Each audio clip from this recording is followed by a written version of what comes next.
Karena menyempurnakan kalimat Arab sampai sekarang kurang dibaca ayeuna 100 tahun. Karaknya kapangih patah, kamangih titik, asana titikan, dititikan. Terus eta 100 tahun setelah pemerintahan berdiri dinasti Umayyah kakarak sempurnalah nu ngaranna Al-Qur'an. Dengan aksara ayeuna teh nu kurang. Takarak teh harita mah terciptalah tulisan Al-Qur'an mushaf. Ditulisna barat oleh dina kertas, tapi dina palapah korma, dina kulit onta, kulit kambing dan sebagainya. Dina tatangkalan gitu tah, dina can aya media untuk menulis Al-Qur'an. Di zaman Khalifah Umar geus ditulis tapi encan dibukukeun. Karak saware-saware can terkumpu. Di zaman Khalifah Utsman bin Affan dikumpulkeun di para sahabat anu teu acan katulis ditulis. Al-Qur'an talaran depan mencar. Sahabat ieu boga apa bara ayat Mang Masturo sebutna apa 20 juz atau 10 juz dina kalam kang terus karapa dikumpulkeun terus. Dikumpulkeun teh kan tersalin tah. Jadi 30 juz. Genep rabu, genep ratus, genep puluh, genep ayat 114 surat, 30 juz. Hurufna 1.400.000 sekian, begitu pertama hitung sorangan. Terkumpul di zaman Khalifah Utsman bin Affan karakter bukukeun encan kabaca kabeh karena bahasana masih kene karak 100 tahun baru di bahasa orang nam diimprove nanya disempurnakan 150 tahun baru tersebar. Media di harita can aya kertas. Ke zaman Khalifah Umar bin Khattab di Cina ditemukeun tak ke zaman Khalifah Utsman bin Affan satengah Sayyidina Ali karakter di Cina ditemukan Al-Ahmadiyah yang baru ya tak kertasnya. Karena ya orang yang pertama menemukan kertas itu orang Cina. Mentah aya utlubul ilma walau bisin, tidak ilmu walaupun ke negeri Cina itu suatu makalah. Karena di harita di Cina geus teknologi geus ieu geus maju. Nah diadopsi ku umat Islam dicokot lah kertasnya dipakai nulis Al-Qur'an sampai sekarang. Karena zaman Khalifah Umar bin Khattab Islam geus menyebar ka Cina ge. Para sahabat ku sahabat. Ka Indonesia ge sarua. Ngan kakarak disebar doang can dipeluk, can diikuti. Terus ari nu dakwah mah di zaman Kangjeng Rasul geus menyebar ka ditu ka dieu Islam teh. Ngan encan aya pemelukna, pengikutna. Ibarat di urang di Gujarat. Menurut versi sejarah nu kurang sok dibaca di sekolah-sekolahan bahwa Islam datang ke Indonesia oleh para pedagang yang datang dari Gujarat dari India. Pada fase pertama emang umat Islam dibawa oleh orang-orang India karena orang India orang yang terdahulu masuk Islam daripada orang.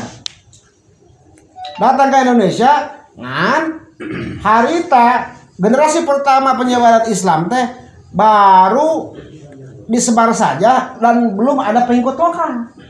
Jadi nu agama Islam teh orang India nu hidup di Indonesia. Harita mah dagang di Sumatera, di Aceh.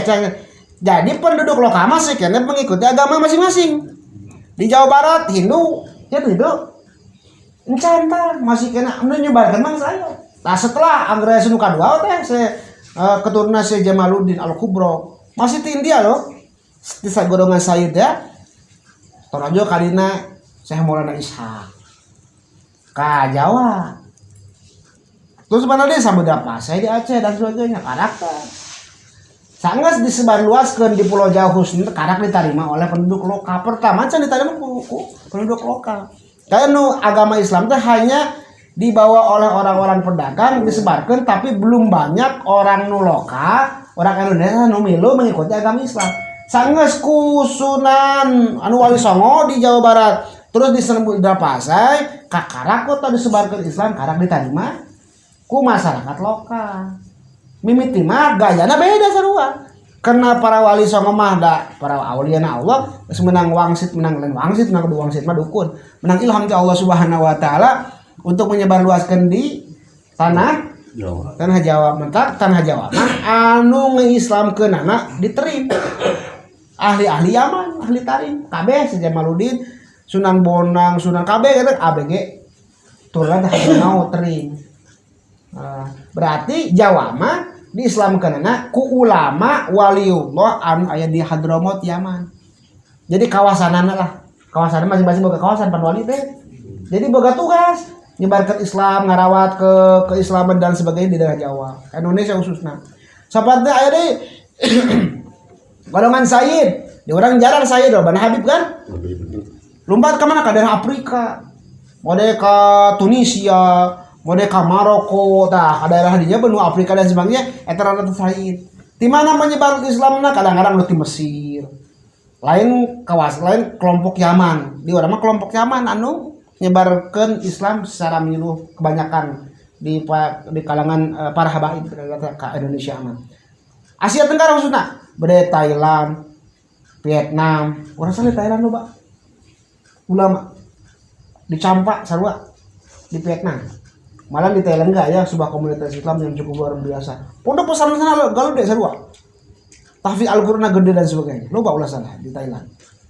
Terus Vietnam, Kamboja, eta kabage ku ulama-ulama anu datang ti India. Turunna Jamaludin Al-Kubra ka Indonesia. Saya Maulana Ishaq di Malaka, di Malaka mana? Malaka itu kasih penjelasannya. Malaka. Hah? Melayu ya. Saya Maulana Ishaq, saya Maulana Ibrahim adik kakak. Saya Maulana Ishaq, saya Maulana Ibrahim adik kakak. Sunan Ampe putra rasa. Hah? Sunan Ampe adina saya Maulana adina anan putra saya Maulana Ishaq. Sampai telepat mah, kode tuh. Astagfirullahaladzim. Saya Jamaludin Al-Kubra kan. Anu kurang dijarahan ningali tadi daerah Tuban eta keneh. Sanes Madum Ibrahim teh lawan teh sareng adik kakana sareng Maulana Ishaq. Maulana Ishaq boga putra nya teh Sunan Giri. Eta Sunan Giri. Eta kabeh berkelut di dunia spiritualis nama orang para wali anu aya di kabeh India. India lebih dahulu aya kerajaan Mogul telah menguasai India. Tapi kan aya Taj Mahal, kan? Itu bukti kesuksesan umat Islam yang ada di India. Lalu orang ningali Taj Mahal, kue Taj Mahal kan, Taj Mahal pemakaman dengan istana-istana. Eta India Islam loba kayak di India loba. Ulama masih kalah orang India, kelas lagi. Ulama-ulama muara di India ulah salah. Ulah disangka saharukan eta jelema esek orang India loba ulama. Malahan kelas ulama di Indonesia masih kalah banyak oleh ulama-ulama India statusnya. Lepan aja lebih tinggi tibatan ulama-ulama Indonesia. Karena Syekh Yasin Al-Fadani salah satu gurunya beliau punya guru muhadis 28 orang India. Syekh Yasin Fadani seorang musni di dunia yang ahli hadis di dunia diguruan kabeh ku ulama Indonesia. Boga guru 28 orang India. Berarti orang India hararade. Berarti orang India loba ulama na muhadisna jeung gitu. Orang masih kena eleh. Satu murid diguruan ku orang Indonesia kabeh. Malah Abu Yasin Al-Maliki di Mekah salah satu guru hadisna kebanyakan dari India sama. Sedang muhadis. Eta Syed Muhammad bin Al-Maliki kurang Indonesia ku ulama Indonesia diguruan sarua. Berarti letak India dalam segi keilmuan agama lebih daripada Indonesia.